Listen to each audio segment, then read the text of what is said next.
आणि त्या जो हा प्रकार संतोष अण्णा देशमुख यांच्यावरती झाला आहे त्या 8 दिवस प्रामुख्याने 6, 9 आणि 11 ह्यामध्ये मला एक प्रामुख्याने इथं बोलायचं मी म्हणेल मी आपल्याला आणि माझे संपवतो मी की सरकारने ह्याच्यामध्ये ऍक्शन घेतल्यानंतर एसपी बदललेत.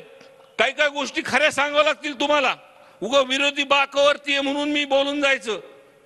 पण काही ऍक्शन घेतलेत. आमच्या जिल्ह्यात 2 नंबरचे धंदे बंद झालेत. पण तपास जेव्हा वाल्मिक कराडवरती येतो तेव्हा तू कुठतरी थांबतो अण्णा बरं का ती मी सांगणार अण्णा तुम्ही मला ओरडले तरी चालतं. जिथं वाल्मिक कराडचे म्हणजे एक गुन्हा दाखल झाल्यानंतर तो हॉस्पिटलमध्ये थांबतो जमा होतो ह्याला फक्त न फक्त कारणीभूत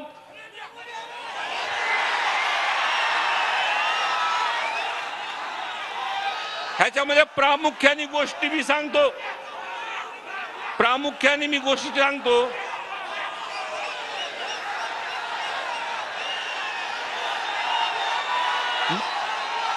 मागच्या 5 वर्षाच्या कालावधीमध्ये जे काही मंत्री होते ते पालकमंत्री होते. मी तपासात जिथं अडचण येईल तिथं सांगतो की जिथं अडचण येते त्यांच्या काळात काही अधिकारी त्यांनी जवळचे हे वाल्मिक कराडनी आणि ह्यांनी बसवले होते.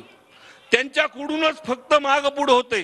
साहेब पाटील साहेब हे प्रामुख्याने सांगतोय मी तुम्हाला. त्यांच्याकडूनच हे कुठंतरी माग पुढे होतोय.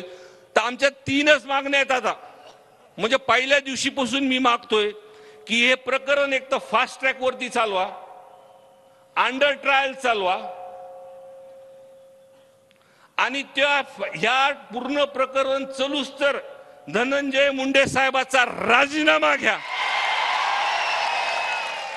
आणि जे काही मास्टर माइंड किंवा सीडीआर वरती हे माणसं सापडतील ह्यांना डायरेक्ट फासावरती चढवा. एवढंच बोलतो आणि माझे 2 शब्द संपवतो. धन्यवाद दादा. यानंतर मी